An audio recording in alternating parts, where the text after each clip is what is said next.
Nigerian Medical Association has called on the federal government to provide comprehensive life insurance in place for doctors and other health personnel that risk their lives in the line of duty. The NMA also said the accuracy of the testing for the coronavirus should be improved upon. The body wants COVID-19 vaccines being imported into Nigeria to undergo clinical trial before it is administered to citizens. According to the NMA president, Professor Innocent Uja, reactions to the vaccines differ among different races. The organization also demanded adequate protection for its members as the COVID-19 infection gets more frightening. The NMA also said doctors and other health workers are being paid abnormally low hazard allowance, adding that there are not enough personal protective equipment available to doctors and other health workers in the front line. And with more than 81 million reported infection and 1.7 million deaths around the world, the COVID-19 pandemic is still raging. The UK and some other European countries, as well as the US, are battling to get a grip of the situation. Here in Africa, South Africa has become the first country on the continent to record over 1 million cases, with Nigeria also experiencing a spike in COVID-19 cases in what is now termed the second wave. In light of this, a new set of rules have taken effect to ensure that spread of the virus is drastically reduced, and the Civil Aviation Authority will fine airlines $3,500 for each defaulting passenger from United Kingdom and South Africa. Airlines may be required to return non-Nigerian defaulting passengers to the point of embarkation for non-compliance to federal government rules. Joining me in the studio is Dr. Tuyime Bawadu, Public Health Specialist and CEO, Medway Health Limited. Thank you for joining us on the TVC Breakfast. Good morning. Now, I'm certain that you have followed up with the new COVID-19 regulation put in place by the government to curb the spread, so to speak, of the virus, especially for those coming into the country, international travelers. But you know what it was when we had that in the first place in September, I think, when we opened the airwaves to international travel. Are you confident that this time around a lot of things will be checked in terms of those coming in and we wouldn't have the spread? Because the government is also complaining of fake test certificates. It's talking about people buying and selling results and all of it, people not, giving the right data, information about themselves. Are you confident, or should we go in the way of outright banning like other countries have done? Let me say I'm hopeful. The issue of confidence is a very, really strong word. I'm hopeful because one of the most important things is that when you set your criteria, when you set up laws to fight critical things, you have to ensure compliance. You must be able to actually execute those laws. What you've seen around the COVID-19 pandemic and the various laws that's been, set up, or measures set up to curtail it, we find out that most of those things are actually not being implemented, they're not being obeyed. How on earth can we corrupt the health system and the results? It's very scary. Right. Then the second thing is that we've seen the resistant strain that came from UK, spreading around the world: Spain, Italy, France, Japan, Canada, everywhere, going everywhere, even in South Africa. Now, we need to actually strengthen that testing and those protocols of ensuring that before you leave your point of embarkation, we have that clarity. In fact, you have to forward load it to a portal where it can be seen and verified that you have done those tests, usually, within 2 days before or 3 days before coming. The key, my main worry is that can we actually execute those laws? Can we really apply those laws? Can we monitor those things? Can we?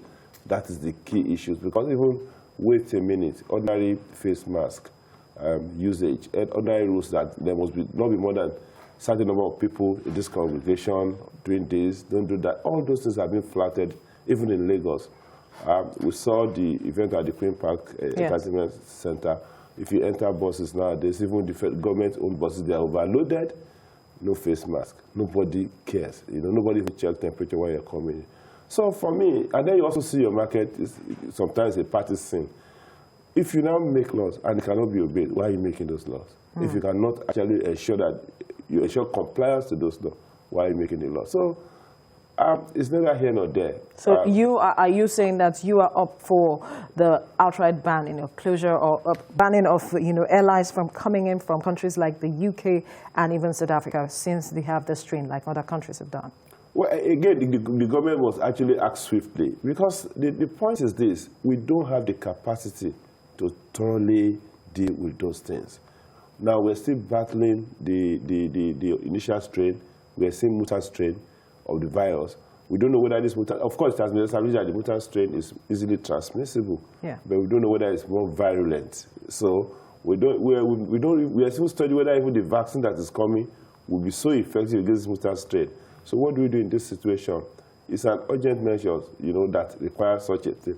Now, the other thing the government can do is to actually collaborate. Nigeria government can collaborate with the country of origin of those people and have a synergy of determining whether this person is fit and free to come to this country, is not having the mutant strain. If we can do that, at least the issue of banning will not come up. But if we cannot do that, it becomes a problem, and we may have to actually stop a bit, to allow the gap for deeper understanding of those mutant strains. All right, so what are the implications now? Because we see how fast this is spreading. In just 1 week, we lost 20 doctors to the cold hands of COVID complications. What are the implications for our already fragile health system? And even for the people in general, because taking responsibility, like you have mentioned, it has been a Herculean task, if I may put it that way. It's there. The curiosity is there. I had a discussion with one of the top medical doctors, managing this COVID in one of our centers. The story was gory. It was not palatable. Quite a lot of people, we are seeing younger people picking the virus and dying. Even some doctors are on oxygen, on ventilator from days now, trying to save their lives. The second wave is more aggressive, targets lower and younger age group, and is actually increasing in number. Now, the health system is actually overwhelmed in Nigeria. But if you look at it, you look around Nigeria, you're just having about maybe 40,000 doctors treating 200 and something million people, and these doctors are scattered located in the center places, and then we're not seeing very aggressive public health responses there. And if you look at some of these events that's happening at those event centers, when you say, okay, this event center violates the protocol, you close it down, you revoke the license. Then those people that were at that event center, what did you do to them? What is the deterrence? Is punishing the event center deterrent enough to prevent them from repeating that thing elsewhere?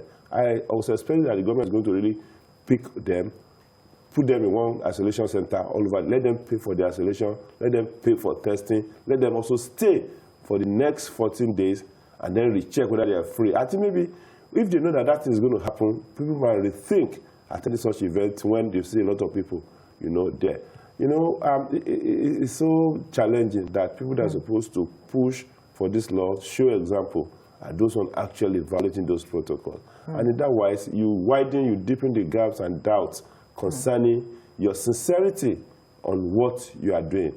So now, for health system, it's a huge mess. We have to really sit down right now to start building a health system that's responsive.